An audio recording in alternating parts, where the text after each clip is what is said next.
Assalamualaikum warahmatullahi wabarakatuh. Di sini kami akan mengerjakan tugas sistem operasi yang diampu oleh Bapak Rinansa. Untuk melihat suatu proses, ketik PS, lalu Enter. Untuk melihat proses foreground maupun background secara lengkap, ketik PS, spasi U. Untuk membuat skenario TTY2 sebagai root dan TTY3 sebagai user. Untuk pindah ke TTY3, klik CTRL, ALT, F3.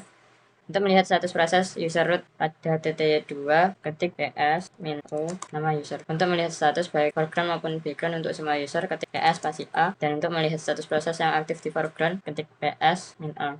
Membuat proses foreground looping, tekan yes, lalu untuk, dan untuk mengakhiri Ctrl C.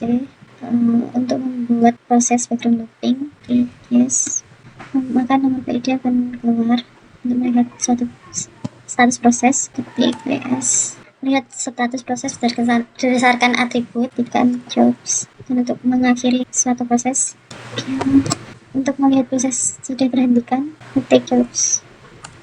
Selanjutnya menampilkan semua proses baik yang aktif maupun tidak aktif secara hierarki. Ketik PS, min E, H besar, lalu Enter. Lalu menampilkan semua proses baik yang aktif maupun tidak aktif secara simbolis. Ketik PS, min E, F, lalu Enter. Selanjutnya menampilkan semua proses baik yang aktif maupun tidak aktif secara grafik pohon. Ketik PS, lalu ketik tree. Selanjutnya menampilkan semua proses baik yang aktif maupun tidak aktif secara grafik pohon disertai PID. Ketik PS tree, min P. Sudah selesai. Melakukan monitoring semua proses dengan mematikan TOP, lalu enter, ketik DIY, lalu enter, klik yes, lalu enter. Untuk menghentikannya, CTRL-C, klik I untuk menampilkan proses aktif pada TOP, lalu menampilkan tabel saja pada TOP dengan klik Alt, D, lalu tekan R, masukkan nilai PID-nya, lalu enter, masukkan value nice-nya. Sekian dari kelompok kami. Wassalamualaikum warahmatullahi wabarakatuh.